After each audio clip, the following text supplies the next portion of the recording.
Red Deka is the ultimate card game for family fun where strategy and sabotage go hand in hand. Your goal is simple. Be the first to create a deck containing all the numbers 1 through 9. When you've created a set of 1 through 9, you win! But be careful, someone could sabotage you with the Red Deka at any point. A single deck of Red Deka cards can be played with 2 to 6 players, but the decks are stackable, so if you want to play with more than 6 players, add a deck for up to 12! From here, I'm going to run you through an example of how to play a game of Red Deka. For this example, we will be playing with 4 players. Bring in our players.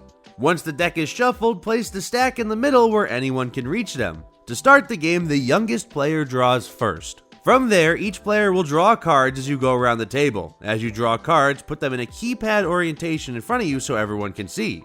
Your goal is to get all the numbers 1 through 9. Alright, let's get the game started.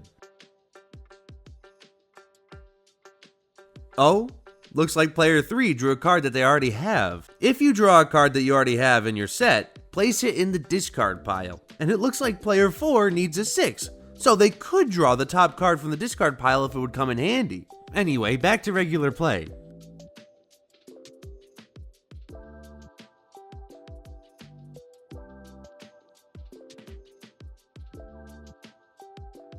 It looks like things are running pretty smoothly. Oh, wait.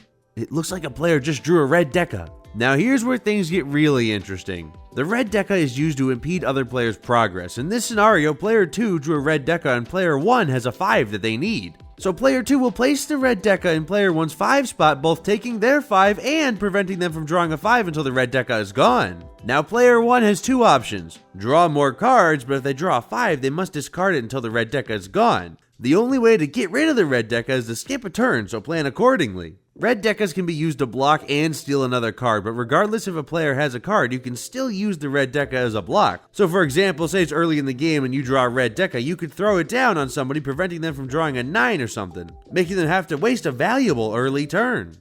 Anyway, back to normal play. Player 1 now has 2 options. Draw a card, or get rid of the Red Deka. They're testing their luck with a new card and ooh, bad luck, they pulled a 5. Now they're forced to discard it and conclude their turn.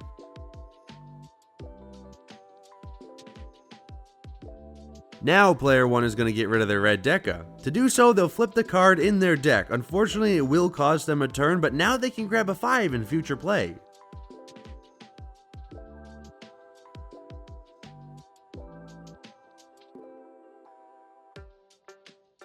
Oh, how convenient. Look at that. Player 2 drew the 4 that they needed. This concludes the round. Now to tally up the final scores. To count points, add up the cards that you're missing. Like in player 1's case here, they're missing a 4, 5, 6, and 7, which means they accumulated a total of 22 points. Since player 2 completed their board, they get no points. The goal is to have the least amount of points possible. The game ends when a player reaches 50. But if you have an unresolved Red Deka in your hand, that's an extra 10 points, so play wisely. Now before I wrap up and let you go, notice how player 2's deck was set up differently than everyone else's? That's because they set theirs up wrong. They still won the round, no doubt about it, but I want to draw attention to this for a very specific reason. While it may seem like it doesn't matter much, setting up your deck in the same orientation as everyone else is very important so the opposing players can tell what you have much easier. So always make sure you have the 1 card on the top and the 9 card on the bottom. But with that, you should be ready to go. Each deck comes with a set of instructions, so be sure to check those out for further questions. We hope you enjoy Red Deka, and remember to never hesitate when getting revenge on someone who Red Deka'd you at the beginning of the round.